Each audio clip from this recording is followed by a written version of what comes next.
Good afternoon, everyone. Well, good morning for some of you, right? My name is Manny Tejeda, one of the program directors at CFES Berlin Pathways, and we are excited to bring you a career exploration today. So we're not really going to be talking about a specific career, but we're going to be talking about types of careers and how you might go about it.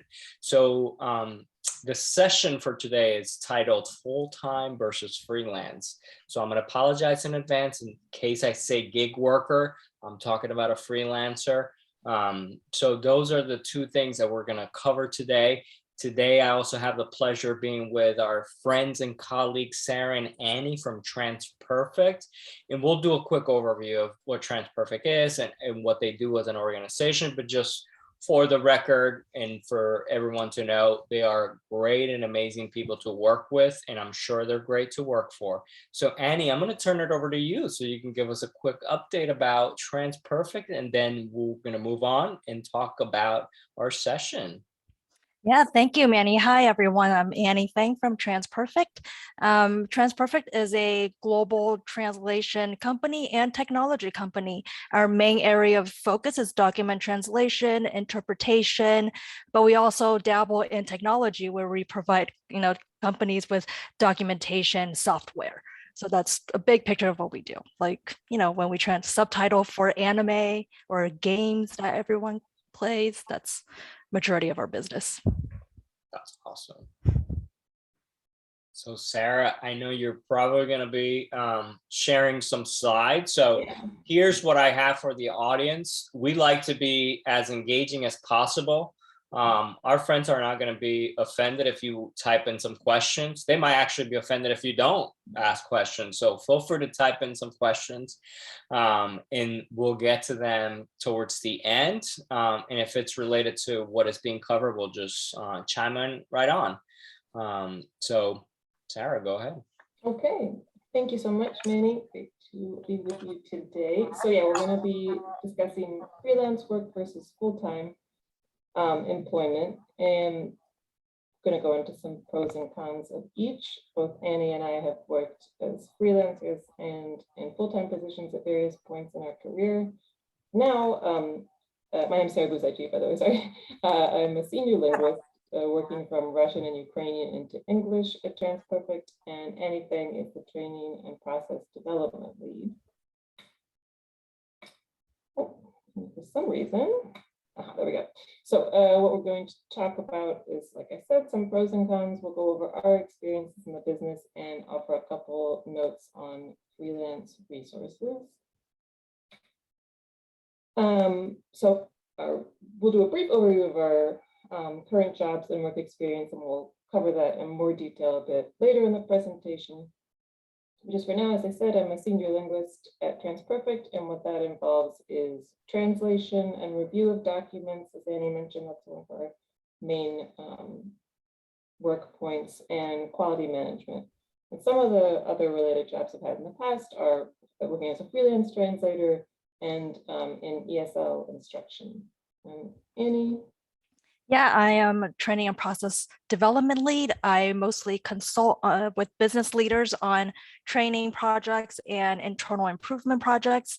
In the past, I did mostly document translation project management, and my freelance work was Final Eye, which is kind of a quality control of documents during the project management process.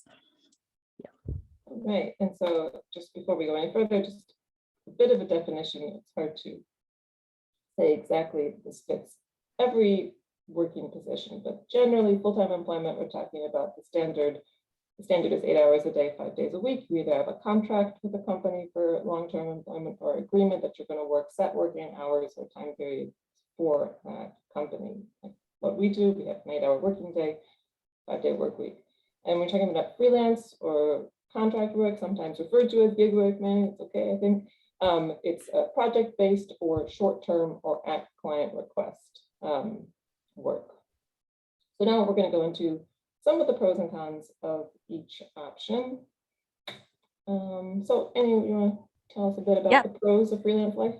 So I'll start with some of the pros, and just a quick disclaimer, this is really dependent on the industry and the company you work for, and all of these are some of the top trends and what me and Sarah see in our line of work. So one of the biggest pros, with freelance work is the flexibility of schedule and location. You can choose to work from anywhere and whenever. You can be in a basement at midnight working, or on a beach somewhere in 3 p.m. in the afternoon and just starting to work. That's really up to you. And you can also, have a choice in what type of clients you want to work for and what type of projects you work for. Of course, this is limited to what's available to you, but you have the option to say no. And you are your own boss. There's no direct manager kind of hovering over you all the time. You set your own goals, you set your own achievements. And of course, there's opportunity for self-learning. So you decide on what direction you want your career to go. If you want to pick up a new skill set, you can totally do that. You don't have to wait for an opening in a company to, pivot to that area. Sarah, anything else you want to add? Oh, yeah, just in terms of flexibility, it can range from just, I want to take off 2 hours in the middle of the day to go to a doctor's appointment, not to tell anybody about it, to a more macro level. If you're talking about childcare, you get it opens up a lot of options for family. You can choose when and where to do daycare, for example, or if you're a caretaker for a family member and you need to be with them at certain times of the day, you have that kind of option. And then choosing clients projects, I would just say, yeah, sometimes you work with a client and they're difficult and they always create, take up too much of your time with questions and issues, and you can just decide, I don't want that in my life, not for me.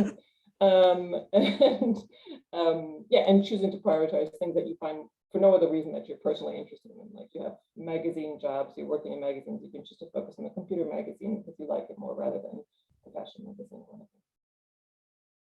So that's and then cons. Unfortunately, there are some cons. So one of the big ones in the US, at least, is the lack of healthcare through an employer.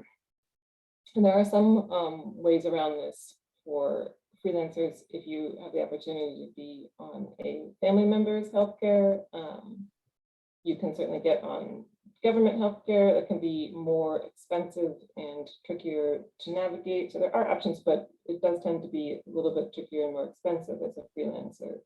There's a more complicated tax structure. So you don't just get an end of year tax document from your employer. You get a ton of different employers, probably a ton of different agreements and documents related to that. And you also have to factor in saving money to pay taxes, because it's not going to be taken out of your paycheck as it would be for a company. So it requires a bit more organization. Don't be like a friend of a friend I know who just didn't pay taxes on his freelance work for 5 years because I'm not sure. And so he had to go into a long-term repayment plan with the IRS, and it was sad and difficult. So something you gotta be on top of if you're gonna do that. You don't get paid time off set from a company. You can pay yourself. You just have to, organize it on your own. And then there's less of a support structure. If you're working in a company, you have, somebody you can hand off work to. If you're too busy, in theory, you have tech support. You can't call an IT guy if you're working on your own computer. Some people feel feelings of isolation if you're working on your own. Again, there's ways around this. You can build your own community. You can try and work in the same physical space with other people, but that's an issue. And then the fact that you are paid per project, so you don't have a set weekly or monthly income guaranteed. Anything to add to cons or any? Nope, covered it all. Cool. So full-time pros. Yeah, so full-time pros, biggest pro, consistent work, consistent paycheck. There's always work waiting for you in the morning when you walk into the office. But the good thing is you always get that paycheck at the end of the week or end of the month. There is a structured working hour. If you're doing 9 to 5, you're doing 9 to 5. For people who's very bad at, planning or time management, this is great. They can, get some sort of work-life balance.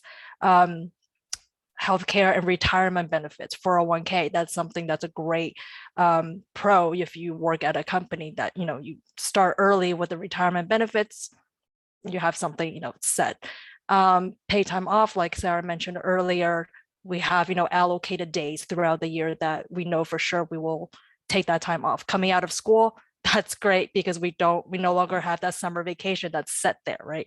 So, and it's already taken into account in your paycheck. And of course, company structure. So, if you're working on something, you can always just turn around and ask a colleague right next to you if you can't figure something out, or if it's a non-project related question like HR, human resources question, tax question, IT question. There's always a department or support system that you can reach out to get answers. Anything else to add, Sarah? No, I think that's all the stuff. And then we've got full-time cons, management hierarchy. You do report to a manager, and that manager reports to a manager, and that manager usually reports to a manager. So, that it can impact decision-making. It can have an impact on, your scope of work, your day-to-day. Office politics, like Annie said, can be a general trend. I think TransPerfect has a really good work culture, but in any work environment, there's teams of people, there's divisions, there's sectors, there's going to be issues of interpersonal relationship, how different teams relate to each other, how different sections of a company relate to each other, and all this can have an impact on your day-to-day and your working topics. Talked about limited work week and location flexibility, varies from company to company, but generally the set hours, you have to be in the office. Any variation from those hours, you have to arrange well in advance. You have to negotiate with other people's schedules and your working schedule. For example, I can't just merrily take off 3 weeks around Christmas because other people on my team want to have work time off around the same time. Limited career trajectory. Now, of course, a lot of companies offer career growth and career development, but it will be within a certain framework of what the company needs or wants. Like, it's not possible for you just to say, like, I'm going to pivot to, entertainment translation. I want to go straight from legal translation into anime if the company doesn't have an anime division for you to work in. And yeah, less choice in work subjects or projects. You are going to have to work on things that you don't necessarily love, and you might not get to work on all the topics that you want to cover. Does that cover the cons, Annie? Good. All right. So a brief recap. Yeah, so this is a quick overview of pretty much everything we mentioned thus far. I would say the biggest difference is, of course, freelance offers you the flexibility in everything, whereas full-time gives you that stability, a consistency in everything. But like any work, I would say before you get into it, do your own research to see if that is the best option. And in some cases, it may be the best option for that time in life.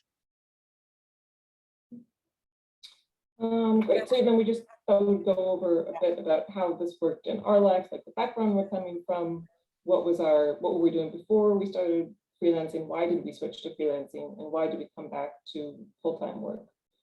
So for me, my educational background is I had an English degree with a double major in Russian, and I ended up going back to get my master's in Russian, like for more job opportunities, because the English degree was a bit vague. And so when I was living in Russia, I did a number of language-related jobs, working as a copy editor, ESL instruction, communication specialist, whatever that is to mean in different jobs for a public health organization. And while I was doing that, I had started over the years just doing freelance translation on the side, just for interest, and it helped me build up experience and contacts in the field. And so then when I had my son, he was a baby, it was much better for me to be on the freelance schedule because, I didn't have to put him in daycare for the, 8 hours or work out expensive babysitting arrangements. I would have daycare, but it would be for different periods of time. And I was able to make my schedule work around that. And some other positives for me, I got to do a lot of fun freelance projects. Me and Annie both did projects in like game dialogue, and like you're looking up, how does an elf talk in Russian versus English kind of stuff, and translated several novels, not good novels, but novels nonetheless, and in between more sort of standard legal translation and things like that. So that worked for me for a while, for that time in my life. And then I did decide to switch back to freelancing. One of the main things was the consistent paycheck. Just I did not want to keep doing the sort of highs and lows, because some months would be great and some months would be lower, and you don't always have control over that. Sometimes it's industry, sometimes it's clients.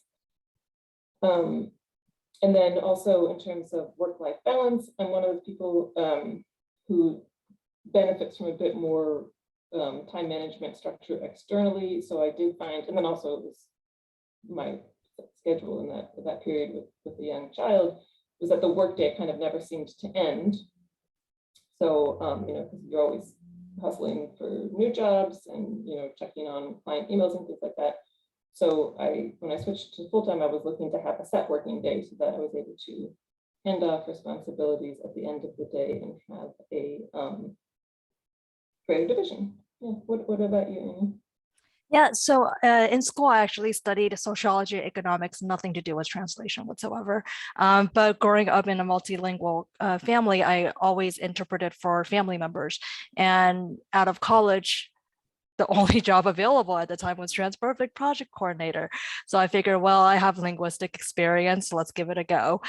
So I was doing project management for about a year, but it was, I moved from California, where we're very chill and slow and relaxed, to New York City, where everything was, required by yesterday.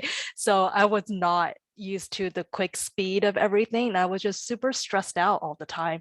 And at the time I was also having a lot of health issues, and I thought, corporate life in New York is just not for me. So I actually thought about quitting, but my manager at the time was the one actually to offer freelance opportunity. And she thought, I really like the QC portion, the FE portion of the project management side. Why don't I just freelance for her team while I, figure my thing out? So I was like, okay, great. Let me take a year or two off just to freelance, so that I have flexibility in what I want to do to keep my own mental health stable. I can do that, but I can also, just relax and, pursue whatever I wanted to do. So I actually went to culinary school and had a blast there. But, I had time for school. I had time to take on jobs whenever and wherever I could to help me sustain, my life in New York. And that was great for 2 years. And then after a while, I was getting married, and I thought we need more stable income if we wanted to, have a life in New York. So that was one of the reasons why I went back. And also the healthcare was something that I really needed, because, leaving to freelance, I was kind of in and out of doctor's office as well. And what made it work for me during freelance time was my husband's company actually recognized me as a domestic partner. So I was able to be added to his plan. If that wasn't an option, I don't think I would have actually left the company. But because that was an option for me, I was able to freelance, do my own hours, but maintain that health benefit so that I could go to the doctors as I needed. But with the more stable income, with my own health benefits, switching back made more sense after 2 years of being away. Yeah. Sorry, I've muted myself. Yeah, so we would suggest, in lieu of providing too many specific resources, because it really does vary wildly from industry to industry, we would suggest, if you're interested in what is pros and what are the pros and cons of freelance life for your industry, for a game developer, for freelance writer or translator, you can look, look up people's experiences online, articles about that. And also I would suggest researching unions or specialized professional organizations for your field. So there's a freelance writers union, for example, and that's one way to build community. Also, sometimes organizations like that will offer collective healthcare options and, organization for setting rates, things like that. For our field, I suggest checking out the American Translators Association, and they've got a lot of great resources for people who are interested in freelancing in the field, and training and certification and reference suggestions. Similarly, Annie had mentioned the Project Manager Association website that also has lots of certifications, resources, ideas about working in that field and as a freelancer. Yeah, and project management isn't just for translation. Actually, it's fairly new within the translation industry. But for construction, for technology, for IT, there's a lot of project managers, and most of them are freelancers and contractors. So that is the end of our formal presentation. If there are any questions, we'd be happy to answer them. This is awesome. Thank you so much. The one that, as you all were talking about kind of your journeys and talking about the difference, the one that came to mind was like remote work, how it has similarities, obviously, from both. You could be a remote full-timer with the benefits of a gig worker, for instance, right? So I'm curious, have you seen an increase in jobs that are more on the freelance side or more on the full-time side? What have you guys seen at TransPerfect since you're in many industries, so to speak? Well, I've definitely seen a lot more. It was possible before the pandemic, but I think there's more people now working remotely. So that is a good point. If you want to sort of dip your toe in the water of what's it like to be a freelancer, they do seem, and more companies seem to be recognizing that it's okay to have remote workers. So I think there's a lot more people working remotely for us. Yeah. Yeah, so I'm actually fully remote now. I haven't been in an office for 2 years, and there's a lot more people in our company now who are just fully remote. And we get the benefit of everything. I haven't been in for 2 years either, but I am planning. I'm going to start going back a couple days a week, starting next month, actually. So going to do the hybrid model. And it's interesting because we've seen it on the school side, right? Like the remote learning and the desire for folks who actually want to go back because they miss the connection, they miss the things that you do in person. So obviously there are some downsides to that third option, right? Because you are kind of on your own.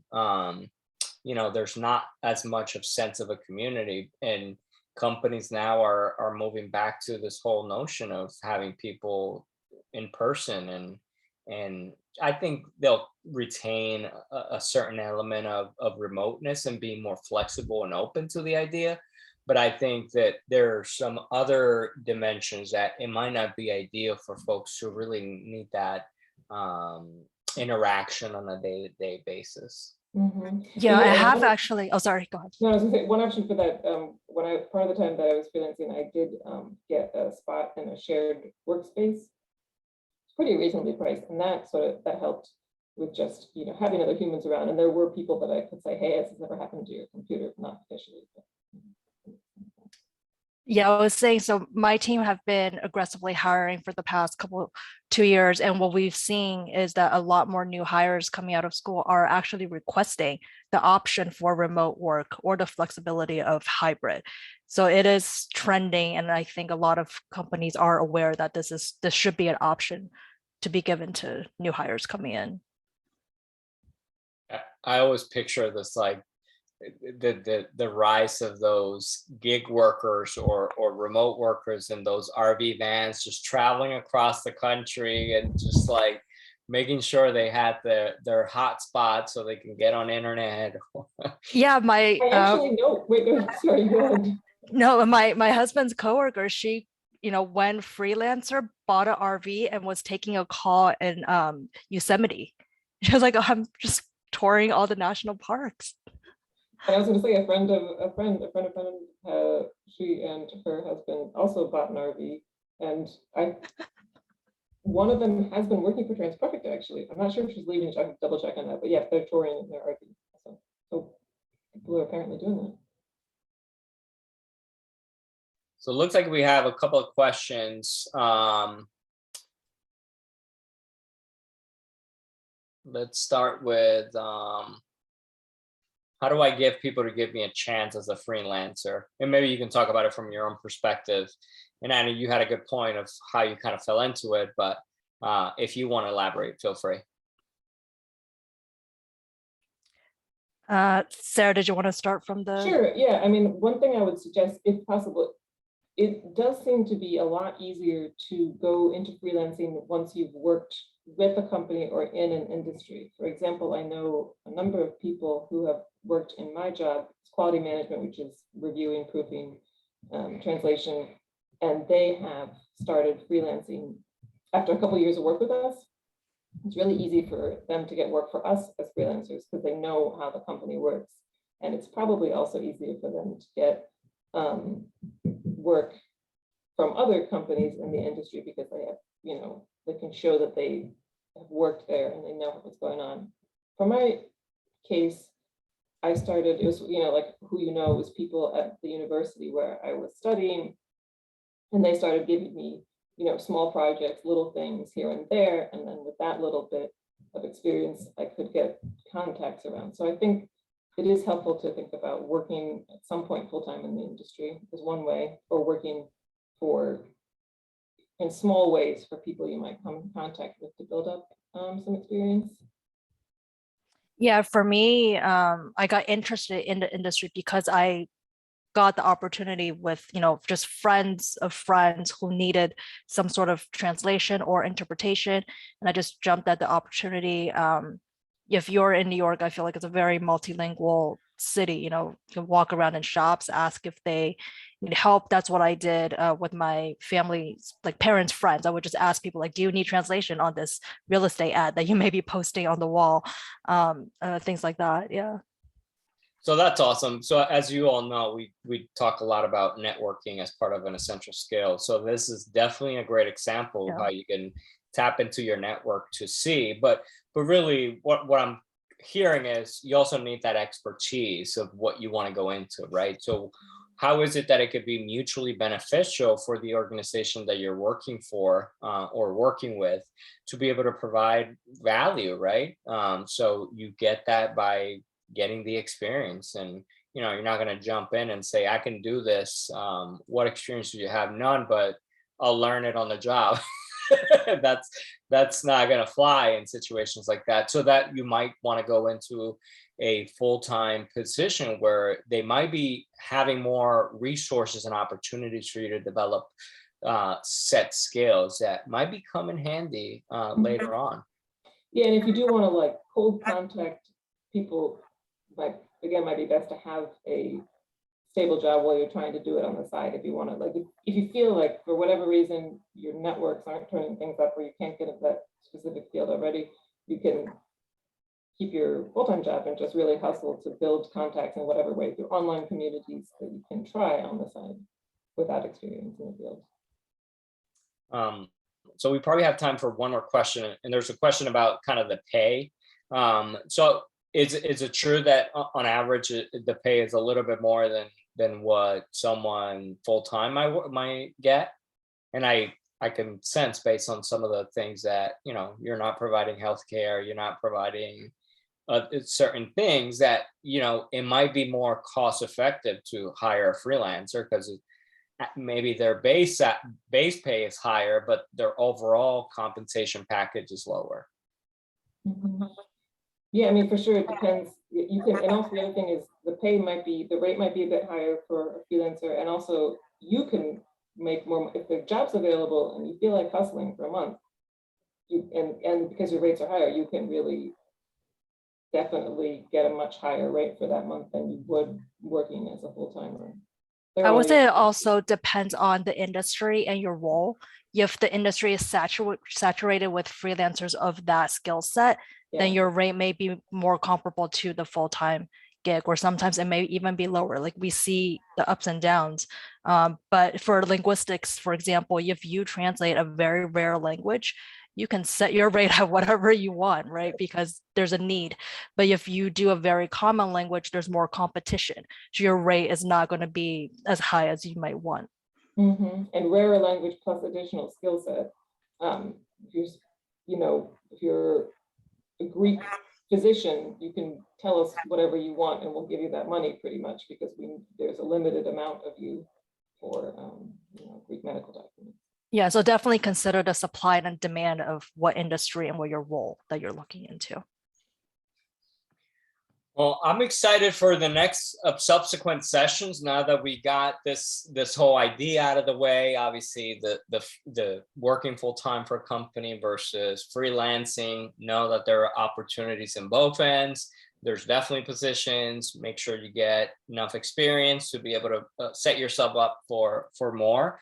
In the next few sessions, we'll focus on more specific careers that you can find in TransPerfect, but know that you can find both freelance and full-time positions and some remote work, right? So thank you, Annie. Thank you, Sarah, for taking the time to chat with us. And thank you to the students who were participating and asking questions. And stay tuned for the next session. Thank Okay, thanks a you. lot. Yep. Bye.